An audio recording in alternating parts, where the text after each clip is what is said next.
Hello everyone, welcome back to my channel.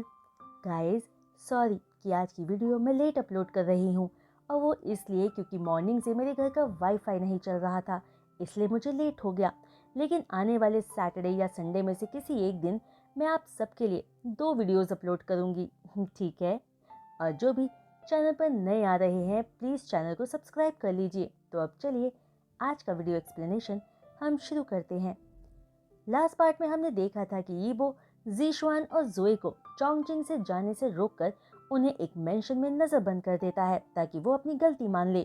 और जब जोए अपनी गलती मान लेती है तो यीबो उसे पुलिस के हाथों सौंप देता है। जब इस बात की खबर जीशुआन चिरैन को देती है तो वो यीबो से बात करने उसके मेंशन ली यिंग और जीशुआन के साथ आते हैं और जान को इमोशनल ब्लैकमेल करके जोए को माफ करने के लिए कहते हैं। तभी यीबो फई का सच चिरैन को बता देता है और कहता है कि वो अपनी ही ग्रैंड डॉटर के साथ गलत कर रहे हैं। तभी जान भी यीबो की बात सुनकर हैरान था कि यीबो फई को सीक्रेटली पैटर्निटी टेस्ट के लिए ले गया था, यानी 5 साल पहले क्या हुआ था वो यीबो को पता चल चुका है।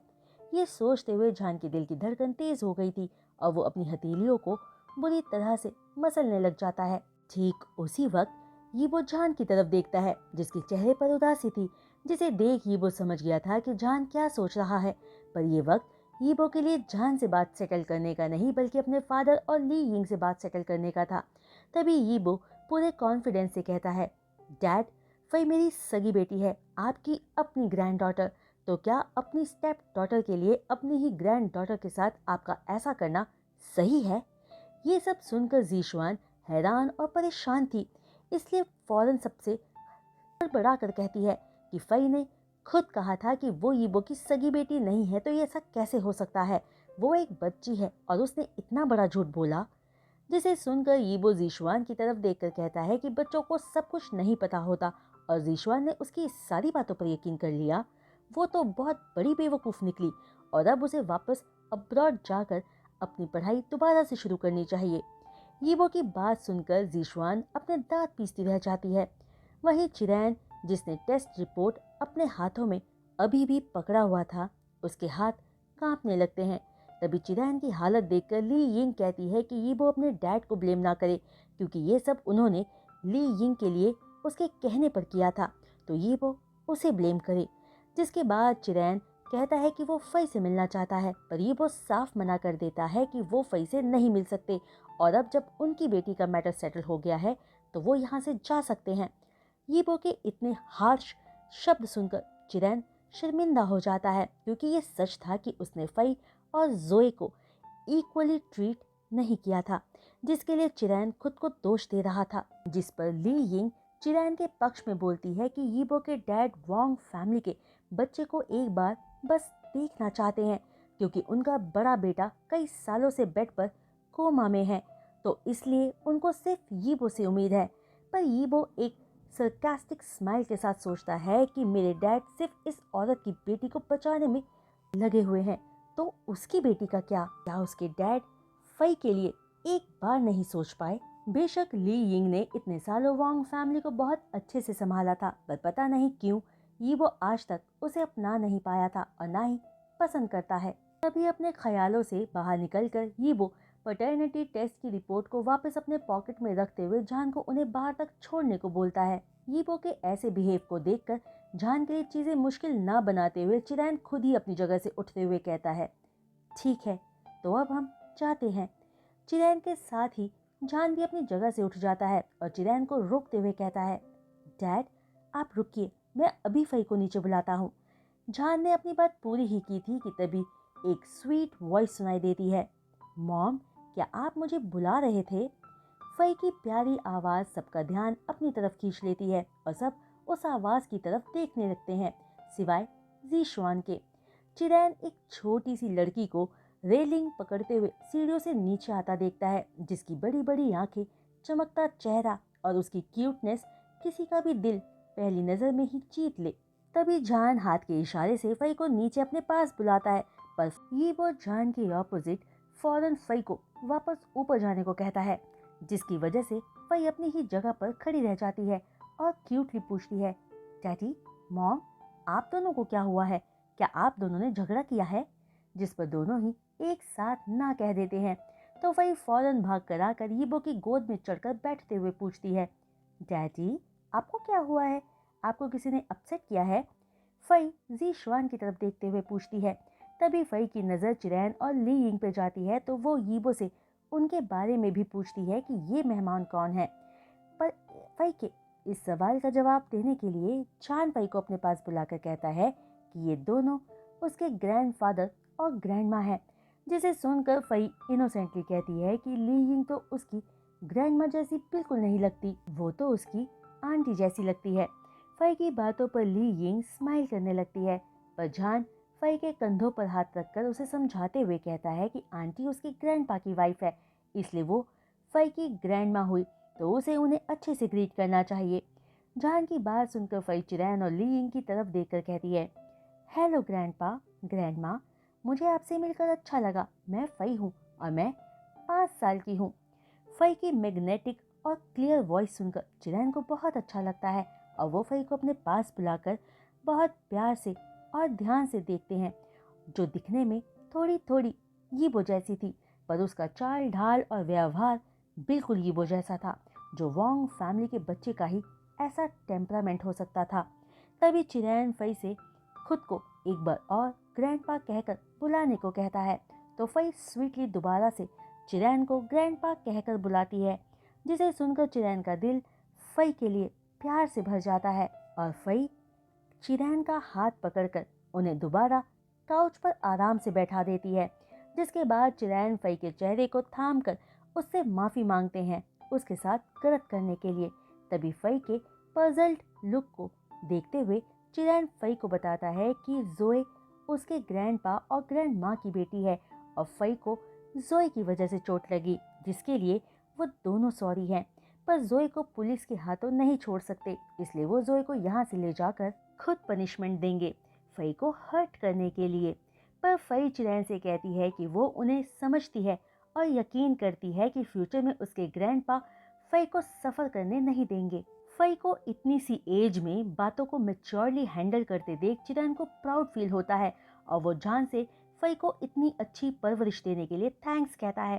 जिसे सुनकर जान कहता है कि फई की मॉम होने के नाते बच्चे को सही समझ देना उसकी ड्यूटी है और ये कहकर जान भी फई को लेकर प्राउड फील करता है कि फई इतनी सेंसिबल और काइंड हार्टेड है।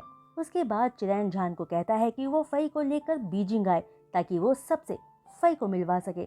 चिरैन की तरह यीबो भी यही चाहता था कि फई को वोंग फैमिली में सही से वेलकम किया जाए, इसलिए वो इस पर कुछ नहीं कहता और बस इतना ही कहकर अपने रूम में जाने के लिए उठकर खड़ा हो जाता है कि वो जब फ्री होंगे तब बीजिंग आएंगे और ऐसा होने का चिरैन अभी इंतजार करे।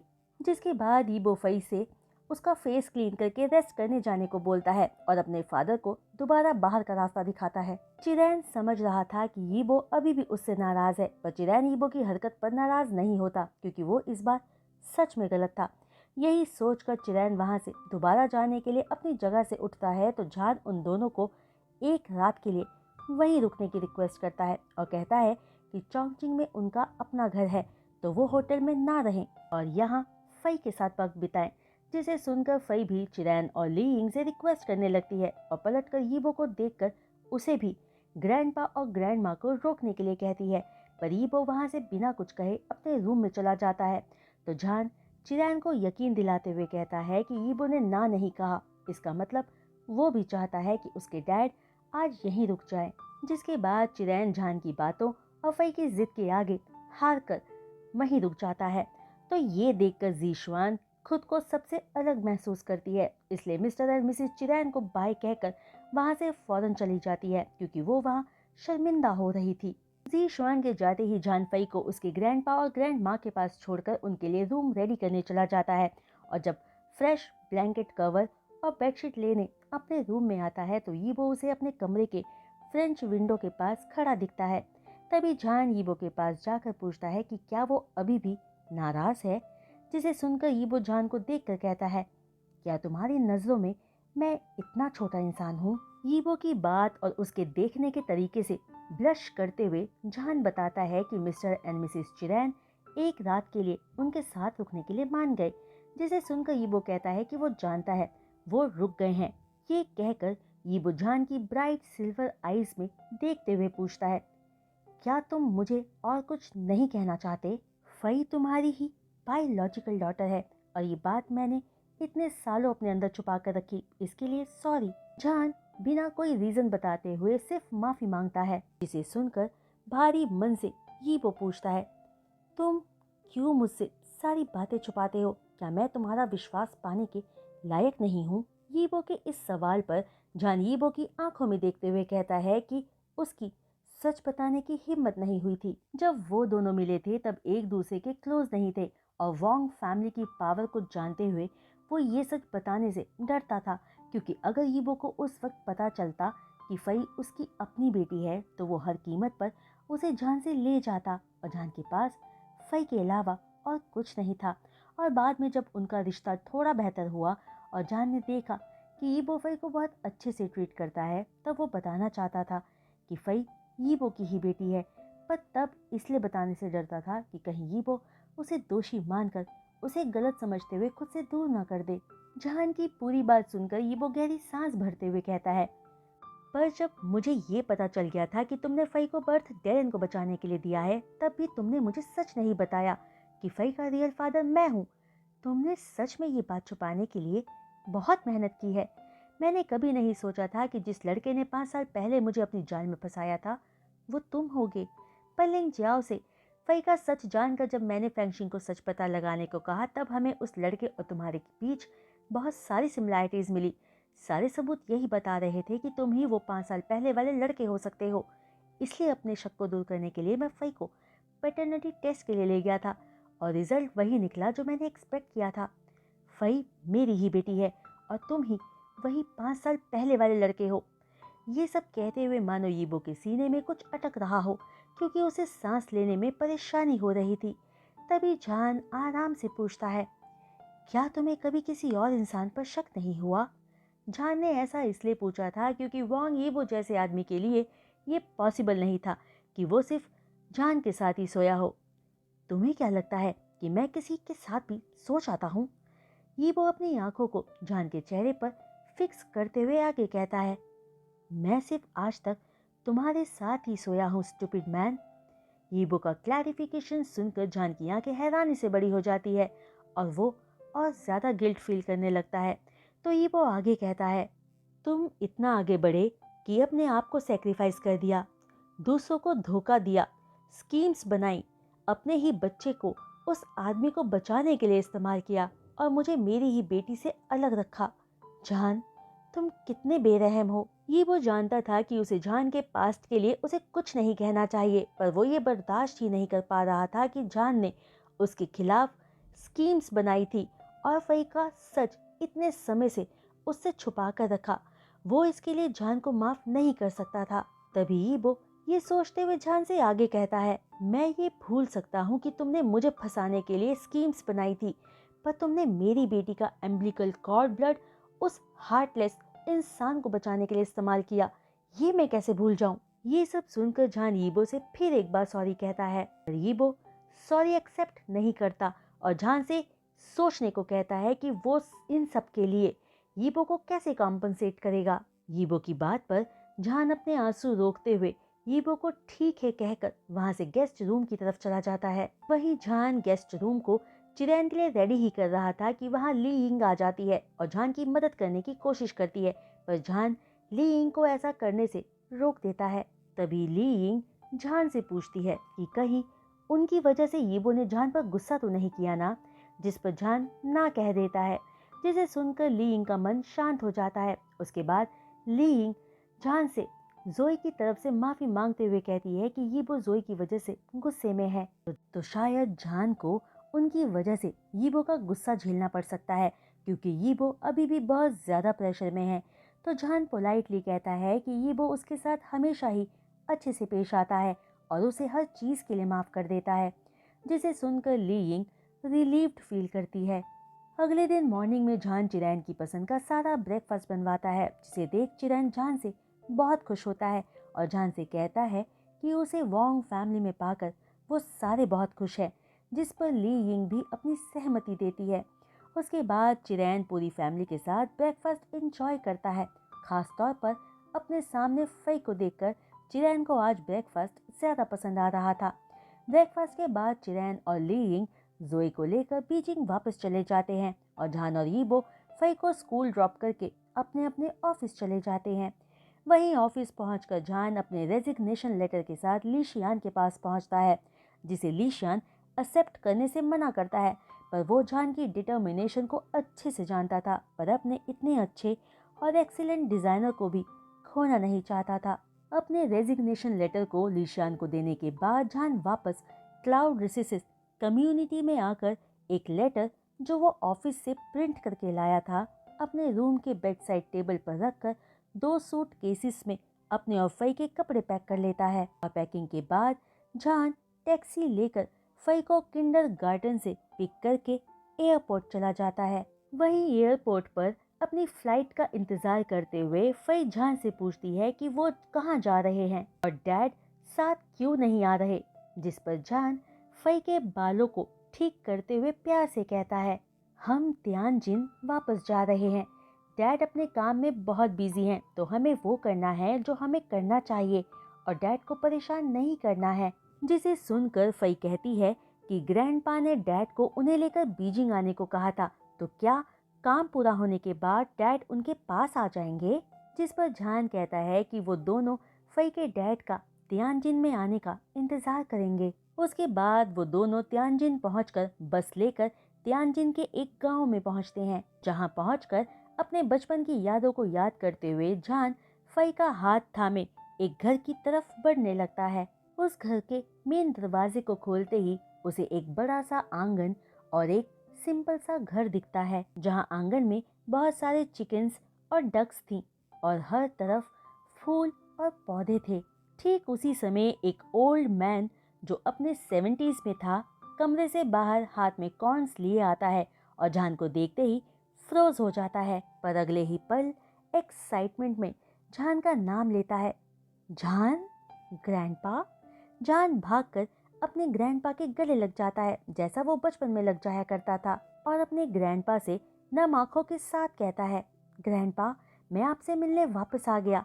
जिसे सुनकर ग्रैंडपा झान की पीठ को थपथपाते हुए कहते हैं कि उन्हें खुशी है कि झान वापस आ गया।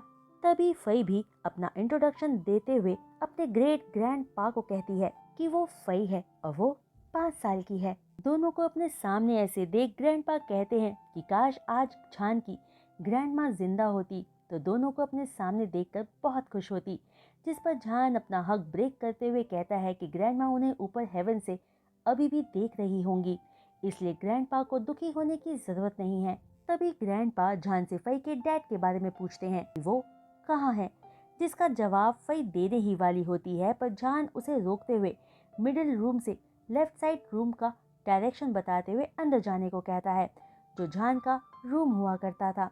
जिस पर फई हाँ में सिर हिलाकर अंदर चली जाती है। फई के जाते ही ग्रैंडपा झान से पूछते हैं कि उसके और फई के डैड के बीच क्या परेशानी है, क्या उसने झान को दुख पहुंचाया है। जिस पर झान कहता है कि वो दोनों बस एक दूसरे के लिए स्वीटेबल नहीं है और वो झान है जिसने अपने हस्बैंड को दुख पहुंचाया है और नहीं जानता कि वो उसे कैसे फेस करे। झान की बातों का मतलब समझते हुए ग्रैंडपा कहते हैं, तो क्या इसीलिए तुम फई के साथ कंट्री साइड आ गए हो? तुम सिचुएशन से भागना चाहते हो? झान, ऐसा करने से प्रॉब्लम सॉल्व नहीं होगी। प्रॉब्लम सॉल्व करने के लिए तुम्हें उसे फेस करना ही होगा। अपने ग्रैंडपा की बात सुनकर झान कहता है कि वो जानता है, पर फिलहाल वो खुद को शांत करने के लिए यहाँ आना चाहता था। तो क्या अब उसके ग्रैंडपा इसके लिए उससे नाराज होंगे और उससे नफरत करने लगेंगे? जिस पर ग्रैंडपा झान के शोल्डर को थपथपाते हुए कहते हैं कि वो अपने झान से कभी नफरत नहीं कर सकते और वो हमेशा ही झान के हर फैसले में उसके साथ हैं, लेकिन वो हमेशा झान को खुश देखना चाहते हैं। जिसे सुनकर झान अपने ग्रैंडपा को थैंक यू कहता है और ग्रैंडपा मुस्कुरा देते हैं। दरअसल झान खुद को थोड़ा शांत करने के लिए सिर्फ अपने ग्रैंडपा के घर आने का ही सोच पाया था और यीबो भी आजकल काम में बिजी है, तो वो यहाँ आने का नहीं सोचेगा। ये सोचते हुए झान अपने रूम में जाकर अपने और फई के सूटकेसेस को अनपैक करने लगता है, जिसमें से फई एक पेंटिंग निकालकर अपने ग्रेट ग्रैंडफादर को एज अ गिफ्ट देती है, जो उसके डैड की सुपर हीरो वाली पेंटिंग थी। उसके बाद जान अपने ग्रैंडपा को घर के काम में मदद करता है और जब कुएं से पानी लेने जाता है तो उसे एक कॉल आता है। तो उस कॉल को रिसीव करते समय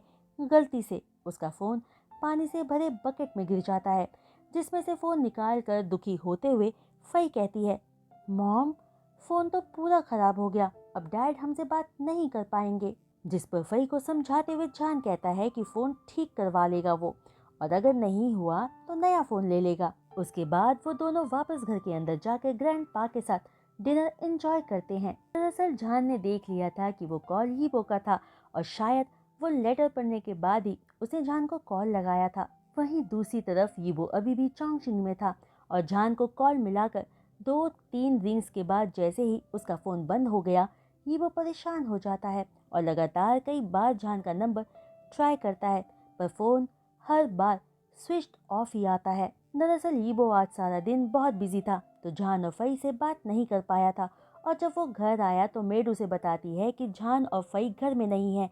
इसलिए यीबो ने जान को कॉल मिलाया था, पर फ़ोन के स्विच ऑफ आने के बाद यीबो बेचैन हो गया था क्योंकि वो जान से बात नहीं कर पा रहा था। यीबो फौरन अपने रूम में जाता है तो उसकी नज़र बेड साइड टेबल पर रखे लेटर पर जाती है, जिसके ऊपर लिखा था प्राइवेट एंड कॉन्फिडेंशियल टू यीबो, जिसे देखकर यीबो समझ गया था कि वो लेटर जान ने लिखा है, जिसकी वजह से यीबो को दिल में दर्द और बेचैनी महसूस होने लगी थी। तो गाइस, आज का ये वीडियो एक्सप्लेनेशन मैं यही रोकती हूँ और उम्मीद करती हूँ कि आपको आज का ये वीडियो एक्सप्लेनेशन पसंद आया होगा। तो अगर आपको आज का ये वीडियो एक्सप्लेनेशन पसंद आया हो तो वीडियो पर अपने 1000 लाइक्स जरूर दे दीजिएगा और हम आगे देखेंगे कि यीबो और जान की लाइफ में क्या होता है। उसके लिए स्टे ट्यून्ड विद मी। और हाँ, जो भी चैनल पर नए आ रहे हैं और चैनल को सब्सक्राइब कर सकते हैं तो प्लीज़ चैनल को सब्सक्राइब और बेल आइकन को हिट करना बिल्कुल मत भूलिएगा। तो आज के लिए बस इतना ही। मैं जल्द लौटूंगी न्यू वीडियो एक्सप्लेनेशन के साथ। तब तक के लिए बाय।